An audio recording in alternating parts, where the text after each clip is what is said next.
What's up, Academy? I told y'all I'm coming out with videos every single day, so make sure y'all lock in to these videos and pay attention.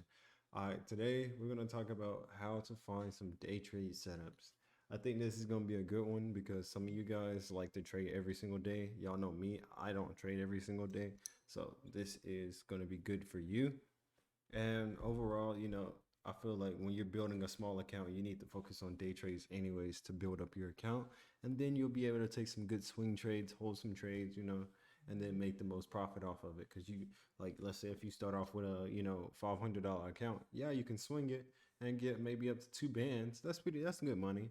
But just imagine if you was in a trade off of a $10,000 account from doing hella day trades, and then your account got the 10 bands and you felt comfortable swinging, getting a good lot size. Now you're catching a lot of points with a good lot size. So just keep that in mind. So I'm gonna teach y'all a quick, easy, simple way to catch some day trades. I'm gonna turn on a session thing. It's called Junior FX Addict. So if any of y'all want that, it's Junior FX Addict. So when it comes to day trades, most of the time you want to be on the 5 to 15 minute. 5 and 15 minute, you can still find some good price action. Now what you want to focus on is I would say the first 2 to 3 hours. Now I would say try to focus on from London session to coming into New York. This is what you really got to pay attention to, because if you don't, you can mess up and it can be really bad for you. Now, you have to remember day trade setups can be roughly 100 points, 150 points to 200 points. They're not supposed to be big moves. They're supposed to be moves that get you some good money, get you in and out of the trade. So just keep that in mind. All right. So as we're in here, we're gonna look at what happened today. So if I was trying to figure out a day trade setup, I would be looking at my setups like this. Okay, I have a high before the session started. I have a high here, and then I have lows here.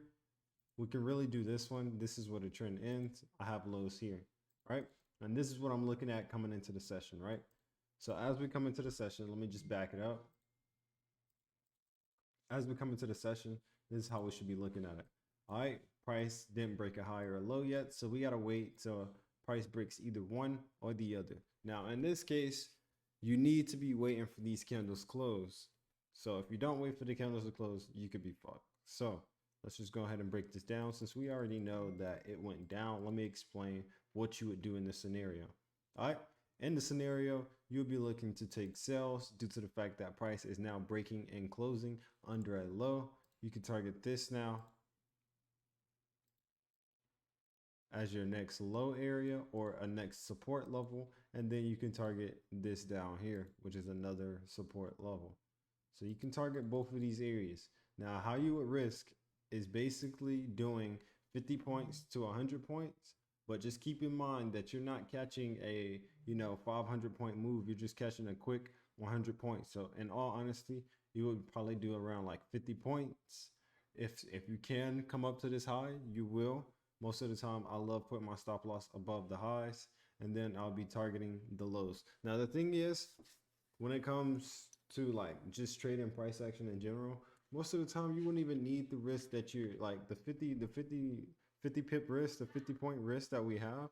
Sometimes you don't even need to risk all of that, because when you're trading based off of price action, most of the time the momentum and the volume brings in the trade with you. So if your trade is not moving, give it some time. But most of the times when I get into some of these trades, they end up moving right away due to the fact that I trade in session and I'm trading based off of reactions, you know? So just keep that in mind. So just like over here, when price broke this, let's say price came back below this area, you see how you got the same movement down? That's the same exact movement you're looking for as price comes back down. You're looking for that same move down. And that's basically price action for you. And then you would have been at your first TP for the day trade of your day. So let me just see how many points this is. So your first TP would have been 107 points for a 0.01 with the broker that I use, which is Hugo's Way. That will be $100 for you. And then $107. And then some. Let's see actually where it ended. It ended actually down all the way here. I did not know that. I'm gonna be honest with you. And you caught 200 points today, risking 60 pips or 60 points. I meant, my apologies. Or you could have said 50, Or maybe you just did small, like small little lot, or not small lot, but a small little position with a small stop loss. But overall, you want to try to aim for, putting your stop loss in a position where it doesn't get tapped so easily. Because there will be cases where price will break this and then make its way back up for a little bit just to continue down lower. So just keep that in mind. But your risk was pretty low. You caught a lot of points, 200 points for you today. And you did good then. That's basically how I'm gonna break down this day trading, what you would call strategy method, whatever you want to call it, price action way, the price action way. So it's not me just making up stuff, it's the price action way. I'm gonna make some more parts on this. I just want to quickly explain how you can use this for your next trade setup. So if y'all got any questions, please comment down below.